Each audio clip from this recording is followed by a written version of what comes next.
زمین سراقہ کو پکڑ لے. یہ جو ہے بخاری شریف کے الفاظ ہے. آقا نے فرمایا زمین سراقہ کو پکڑ لے. اب سراقہ کا گھوڑا یہ جو ٹخنوں تک اس کا جو پیر تھا دھس گیا. سراقہ دیکھنے لگا یہ کیا ہو گیا. اب گھوڑا آگے بڑھنے کے لیے تھی, میں تو سرکار کو گرفتار کرنے ہی والا تھا, زمین میں پکڑ لیا, یہ کیا بات ہے.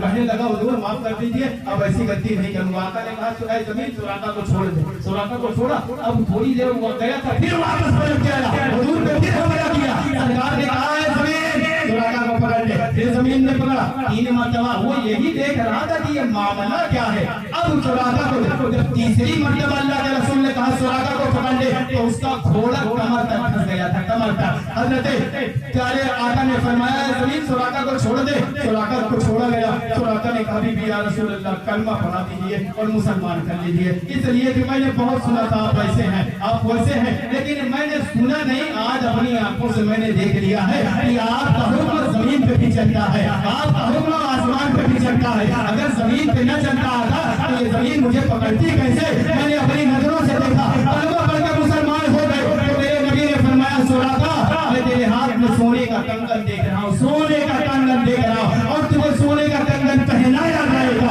حضرت عمر کا دور خلافت آیا ہے, تو حضرت سراقہ کے ہاتھ میں سونے کے کنگن پہنا کے حضرت صدیق سے عمر فاروق اعظم نے اپنے نبی کی اس بات پر بھی اس بات پر بھی صداقت کی مہر لگا دی اور فرما دیا کہ میرے نبی سروے زمین پر سب سے سچے رسول, سب سے اچھے نبی بن کر تشریف لائے. اللہ کے محترم وقت کی دامن یہ ہے, آپ سے زیادہ وقت نہ لیتے ہوئے بس جو ہے 10 منٹ کے اندر گفتگو سمیٹتے رہا ہوں, کیونکہ یہ ذکر ہے اہل بیت مصطفیٰ کا, صحابہ کرام کا, آل رسول کا, تمام ہوا مذہب باقی ہے. سفینہ چاہیے اس پر بے کرام کے لیے آپ ذکر کرتے چلے جائیں گے, لیکن ان کا ذکر ختم نہیں ہوگا, کیونکہ ان کا ذکر اللہ نے کیا ہے, اللہ کے حبیب نے کیا ہے, جبریل امین نے کیا ہے, ان تمام نیک ناموں نے کیا ہے. اس لیے اہل بیت مصطفیٰ کا ذکر جو ہے, آل رسول کا ذکر ہم لوگ کرتے ہیں کہ اللہ تعالیٰ ان کے ذکر کی بدولت ہمارے گناہوں کو معاف فرما دے, ہم پر اپنی رحم و کرم کی بارش برسائے. حضرت سیدنا صدیق اکبر رضی اللہ تعالیٰ عنہ کا ذکر چل رہا تھا. حضور نبی کونین صلی اللہ علیہ وسلم مدینہ پاک میں تھے, اور مدینہ پاک میں سرکار تھے. اب بخاری شریف آپ اٹھا کر دیکھیں,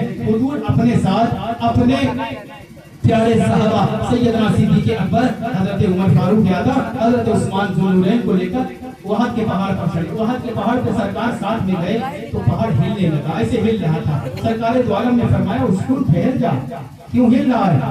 تو وہ پہاڑ جو ہے ٹھہر گیا. آقا کریم نے فرمایا پہاڑ کے اوپر ایک صدیق